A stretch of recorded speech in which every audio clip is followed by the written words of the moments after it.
Government shutdown, day 2, still no deal. Nope, and ultimately it will take 5 more senators to join with Republicans to reopen the government, and so far they don't appear to be interested in it. Kansas Republican Senator Roger Marshall joins us now with the latest.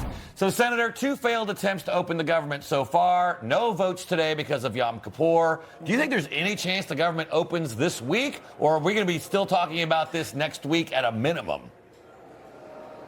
Well, wake up America, day number 2, Schumer shutdown. Day number 2, Schumer shutdown. Or maybe we should call this the AOC shutdown, it sounds like. I don't know if you saw Nancy Pelosi bristle when they asked her about the AOC's involvement in this. But really, this is a political shutdown. Chuck Schumer is bowing to his far left, that vocal, screaming, yelling far left of his party. There's no way this gets fixed until next week. I think that Chuck Schumer's got to figure out when will his political base, so to speak, his far left that's running that party, when are they going to say enough of this and realize that he's being blamed for this because this is squarely on his back. Clearly, the Democrats voted against opening the government, so that it's on their back. And, Senator, we're hearing that a number of senators reportedly huddled on the floor yesterday trying to find a compromise here. Those talks reportedly centered around a 1-month extension of government funding and a 1-year extension of Obamacare tax subsidies. If that kind of deal came together, would it be something that you could support? Well, look, I think we need to keep these issues separate. A funding deal is totally separate than the policy issue here. On this Obama-era, Biden-era funding issue right now, we need to realize that this is wrought with fraud. This has grown to a $150 billion a year boondoggle, basically aid for big corporate insurance companies. And we think that there's probably $30 to $50 billion a year of fraud in that. That's not going to be fixed in a day or two. So we got to fix the fraud, number one. At the end of the day, I think that we will continue the Obama-era funding for this, the subsidies, but the COVID-era subsidies, I think those are what we need to be talking about.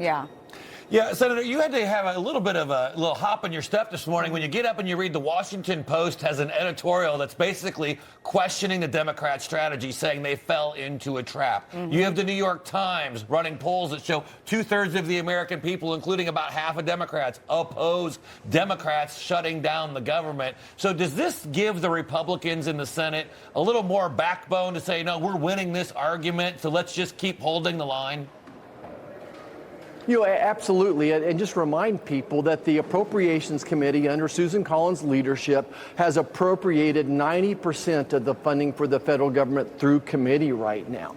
And what we want to do is do this through that particular order where the Appropriations Committee passes budgets in the light of day. They come to the floor, we vote on them, we make amendments. But Chuck Schumer wants to negotiate the funding in a dark corner. He wants to do business as usual where he gets together with the Speaker of the House, the President of the United States, and he cuts a deal that suits him and his bridges to nowhere. But we want to go back to regular order. The House has done their job. They've got it through their 12 committees. They need to finish it across the floor. So we're this close, as they say. We're just inches away from getting all of that funding across the finish line.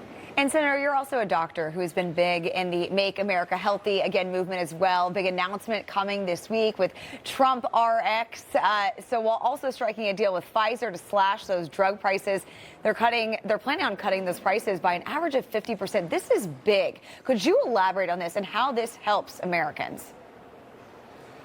Yeah, well, certainly 70% of Americans have a chronic disease. A large number of those are on a prescription drug. When I talk to folks back home, one of their biggest concerns is the cost of prescription drugs. And, of course, it's because there's so much out of their pocket. For decades now, PBMs, pharmacy benefit managers, have dominated the scene. They're taking 50% or more out of every dollar. They're running community pharmacists out of business. So what this is going to do, Trump RX is going to drive down prescription drug prices. We're so blessed with miracle drugs out there. We have the greatest innovators in the world, but this is going to make them more affordable. It's going to force European countries to start paying their fair share as well. It's kind of down in the weeds, but I think that ultimately this is going to bring the cost of prescription drugs down. But at the same time, let's not forget, America is very sick. That 70% of us have a chronic disease, and we need to go back and take a look at our lifestyles, at our diet, at the water we're drinking, those types of things as well. And actually, one of the big things that's going to save Medicare and Medicaid millions of dollars, not cutting, but by paying less. All right, Senator Roger Marshall, thank you very much. Thank you.